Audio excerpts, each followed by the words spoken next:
Osée, chapitre 12. Éphraïm m'entoure de mensonges et la communauté d'Israël de tromperies. Juda est encore sans frein vis-à-vis de Dieu, vis-à-vis du Saint fidèle. Éphraïm se nourrit de vent et poursuit le vent d'Est.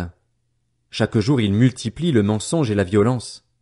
Il fait alliance avec la Syrie et emporte de l'huile en Égypte. L'Éternel est aussi en procès avec Juda, et il interviendra contre Jacob en fonction de sa conduite, et lui payera un salaire conforme à ses agissements. Dans le ventre maternel, Jacob a attrapé son frère par le talon et, devenu homme, il a lutté avec Dieu. Il a lutté avec l'ange, et il a été vainqueur. Il a pleuré et lui a adressé des supplications. Jacob l'avait trouvé à Béthel, et c'est là que Dieu nous a parlé. L'Éternel est le Dieu de l'univers. Son nom est l'Éternel. Et toi, reviens à ton Dieu, garde la bonté et la justice, et espère toujours en ton Dieu. Éphraïm est un marchand qui a dans sa main des balances fausses. Il aime tromper, et il dit, « En vérité, je me suis enrichi, j'ai acquis de la fortune, mais c'est entièrement le produit de mon travail. On ne trouvera chez moi aucune faute, rien qui soit un péché. Et moi, je suis l'Éternel, ton Dieu depuis l'Égypte. Je te ferai encore habiter sous des tentes, comme les jours de fête. J'ai parlé aux prophètes, j'ai multiplié les visions et par les prophètes j'ai proposé des paraboles. Si Galaad n'est que trouble, ils seront certainement réduits à rien. Ils sacrifient des bœufs à Gilgal. Même leurs autels seront comme des tas de ruines sur les sillons des champs. Jacob s'est enfui au pays d'Aram. Israël a servi pour une femme, et pour une femme il a gardé les troupeaux. Par un prophète l'Éternel a fait sortir Israël d'Égypte, et par un prophète Israël a été gardé. Éphraïm a amèrement irrité l'Éternel. Son Seigneur rejettera sur lui tout le sang qu'il a versé. Il fera retomber sur lui son mépris. Osée, chapitre 13. Lorsqu'Éphraïm parlait, c'était une terreur. Il était puissant en Israël, mais il s'est rendu coupable en adorant Baal, et il est mort. Maintenant ils continuent à pécher. Ils se font avec leur argent des idoles en métal fondu, des idoles de leur invention. Toutes sont l'œuvre des artisans. On dit à leur sujet, ceux qui offrent des sacrifices rendent hommage à des veaux. Voilà pourquoi ils seront pareils à la nuée du matin, à la rosée qui se dissipe très vite, à des brins de paille emportés par le vent hors de l'air de battage, à la fumée qui sort d'une fenêtre. Moi, je suis l'Éternel, ton Dieu depuis l'Égypte. Tu ne connaîtras pas d'autre Dieu que moi, et il n'y a pas d'autre sauveur que moi. Je t'ai connu dans le désert, dans une terre aride. Ils se sont rassasiés dans leur pâturage, ils se sont rassasiés, et leur cœur est devenu orgueilleux. Voilà pourquoi ils m'ont oublié. Je serai pour eux pareil à un lion, à une panthère. Je les épierai sur la route.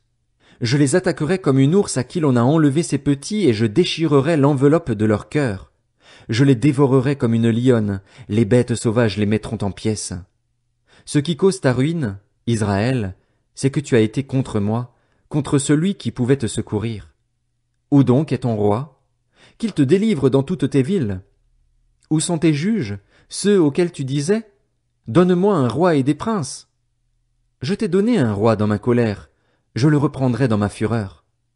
La faute d'Éphraïm est gardée, son péché est mis en réserve.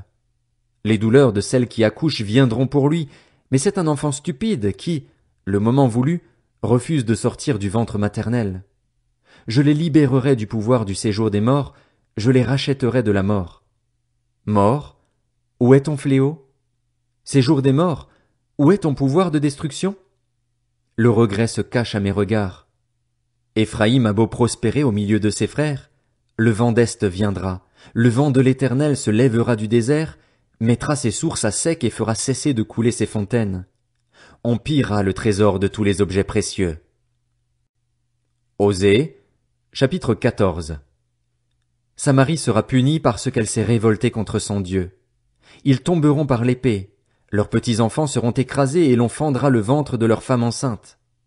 Israël, reviens à l'Éternel, ton Dieu. En effet, tu as trébuché par ta faute. Apportez avec vous des paroles et revenez à l'Éternel. Dites-lui, pardonne toutes nos fautes et fais-nous bon accueil. Nous t'offrirons, au lieu de taureaux, l'hommage de nos lèvres. L'Assyrien ne nous sauvera pas. Nous ne monterons pas sur des chevaux et nous ne dirons plus à l'œuvre de nos mains, Notre Dieu, car c'est auprès de toi que l'orphelin trouve compassion. Je réparerai leur infidélité, j'aurai pour eux un amour sincère, car ma colère s'est détournée d'eux. Je serai comme la rosée pour Israël, il fleurira comme le lys, et il poussera des racines comme les cèdres du Liban. Ses rameaux s'étendront, il aura la splendeur de l'olivier et les parfums du Liban. Ils reviendront s'asseoir sous son ombre, ils redonneront la vie au blé et ils fleuriront comme la vigne. Ils auront la réputation du vin du Liban. Éphraïm, qu'ai-je encore à faire avec les idoles? Je lui répondrai, je veillerai sur lui, je serai pour lui comme un cyprès verdoyant.